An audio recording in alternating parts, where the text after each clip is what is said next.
क्या ये मौका है? और अगेन मौका है तो फिर उस मौके को मतलब इस एज सिंपल कि आपने गए और पिक कर लिया, या बहुत ही जिसे सिलेक्टिव आप चेरी पिकिंग बोलते हैं, वो आप करते हुए नजर आएंगे? क्योंकि फिर उतनी ही अनसर्टेनिटी भी है कि इस समय आप उठाते क्या हैं और आगे वो चीज कैसे काम करेगी, राइट?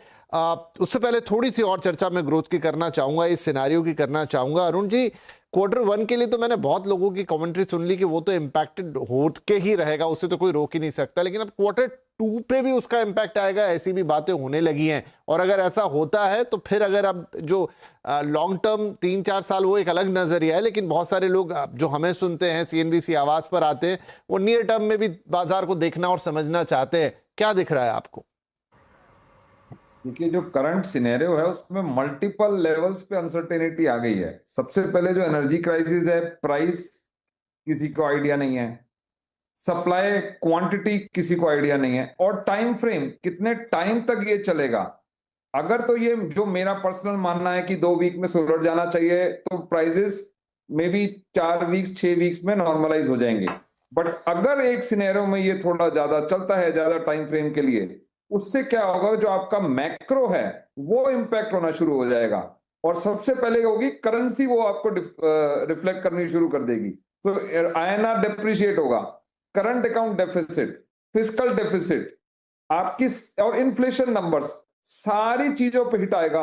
और जो छोटी छोटी कंपनीज हैं, SMEs, ऑलरेडी गैस सप्लाई काफी जगह पे कंट्रोल कर दिए गए हैं। कहीं पर 50% सप्लाई, कहीं पर 60%, और कहीं SMEs में 0 सप्लाई फॉर नेक्स्ट 15 डेज। उससे क्या होगा, जो आपका वॉल्यूम है, अगर कोई आप सप्लाई करते हैं किसी मेजर इंडस्ट्रियल हाउस को, तो आपकी वॉल्यूम क्वांटिटी आपकी डिक्रीज होगी।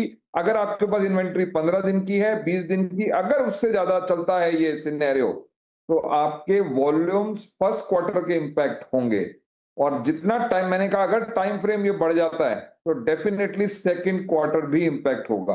बट मुझे लगता है उससे पहले ग्लोबल मैक्रो इंपैक्ट होगा। जो आपका इंडिया का जो मैक्रो है वो कहीं ना कहीं डिटोरेट होने आपको शुरू कर देंगे। मुझे लगता है जहां लोग 7.5% की GDP की बात कर रहे थे, वहां 30 से 50 बिप्स का रिवीजन तो आपको फर्स्ट क्वार्टर में लोगों के एस्टिमेट्स में दिखना शुरू हो जाएगा, डाउनवर्ड रिवीजन। तो मुझे लगता है कि 2 वीक 3 वीक में अगर ये नहीं सुलटा, तो we could see actually a further 1 more round of correction in the markets. क्या खरीदना है वो सेकंड पार्ट में डिस्कस करते हैं, या कैसे खरीदना चाहिए। Definitely a buying opportunity, but यहाँ पे शायद या 5-7% का और एक लेग डाउन आ सकता है। जी, एक मतलब एक युद्ध तो एक चीज है जो चल रही, लेकिन इससे पहले भी बाजार में कंसर्न्स की कमी नहीं थी। टैरिफ एक था जिससे निपटे, उसके बाद वो बीच में आ गया था IT वाला मामला, मतलब AI वाला, वो तो बहुत बड़ी चीज बनी थी। युद्ध नहीं आता तो शायद अभी उसी के इम्पैक्ट की हम बातें कर रहे होते। लेकिन उस दौरान भी बाजार को जिसने थोड़ा सा संभाल के रखा वो था आपका ऑटो, वो था आपका बैंकिंग। लेकिन अब तो वहां पर भी लगातार गिरावट, may be it's a profit booking जो अभी दिख रही है, लेकिन वो एक हद तक ही होगी। उसके बाद क्या ये जो 2 सेक्टर जिन्होंने थाम के रखा था बाजार को, अब इस नए क्राइसिस के चलते यहां पर भी हमें कांस्टेंट डाउनफॉल दिखने वाला है?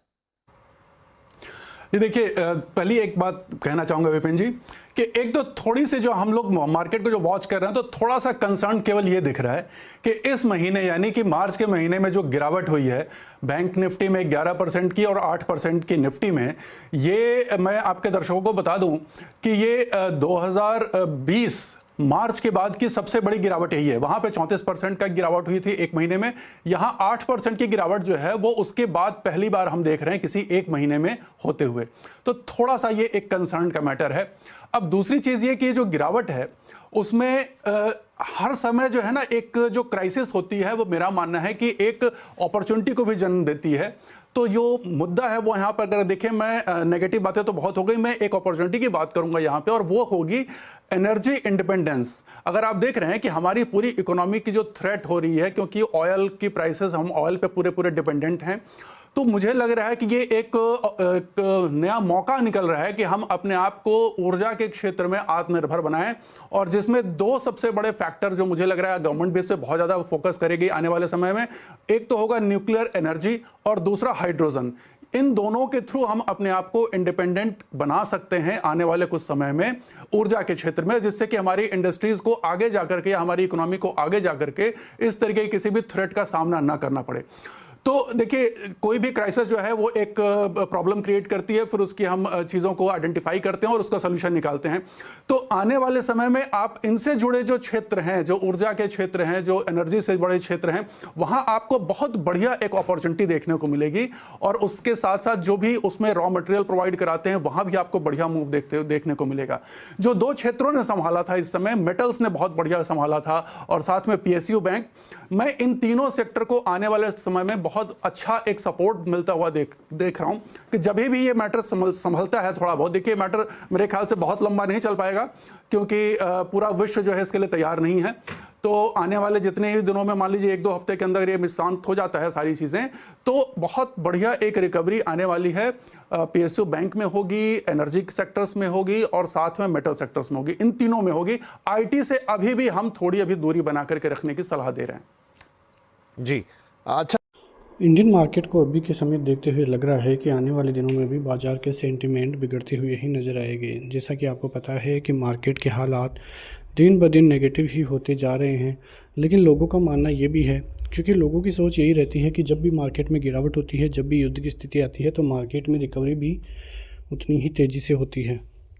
तो देखना अब ये है कि क्या इंडियन मार्केट में धीरे धीरे थोड़ी सी रिकवरी फिर से आती है, क्योंकि रिकवरी आएगी तो वो फास्ट रिकवरी होगी करीब 300-400 पॉइंट की, और बाज़ार उसके बाद में फिर बड़ा ट्रिप करता हुआ फिर से नीचे की तरफ आने की कोशिश करेगा, क्योंकि लोगों का यही सोच रहेगा कि अब युद्ध जो है धीरे धीरे ख़त्म होगा तो फिर रिकवरी देखने को मिलेगी। लेकिन ऐसा नहीं होगा, मार्केट में और ज़्यादा फॉल देखने को मिल सकता है। जबकि आप देखोगे कि इंडियन मार्केट की तरफ से ऑलरेडी ही एक वीक में करीब 6 से 7% तक की गिरावट, निफ्टी में सबसे ज़्यादा गिरावट बैंक निफ्टी में, कोरोना के बाद से एक वीक में सबसे ज़्यादा गिरावट बैंक निफ्टी में होती हुई नज़र आई है।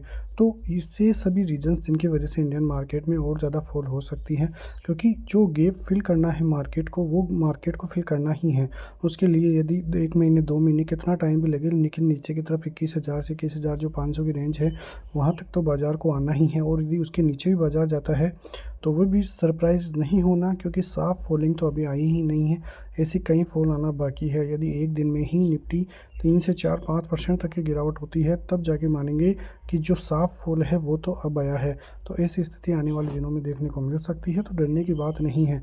अपने पोर्टफोलियो में यदि आपका लॉन्ग टर्म विजन है तो टिके रहिए, शॉर्ट टर्म विजन है तो आपको पहले निकाल दिया तब तो ठीक है, लेकिन अब जो है आप फंसते हुए नज़र आ रहे होंगे, क्योंकि लोगों के पोर्टफोलियो ऑलरेडी 30 से 40% डाउन साइड की तरफ है। आने वाले दिनों में और ज़्यादा नेगेटिव देखने को मिल सकते हैं। तो अपनी कैपिटल को सेव करके रखिए, क्योंकि आने वाले दिनों में मौके बहुत मिलेंगे एंट्री के लिए, और उसके बाद में जो बूम आएगा मार्केट में वो आप देखने लायक रहेगा। मिलते हैं नेक्स्ट वीडियो में, तब तक के लिए जय हिंद।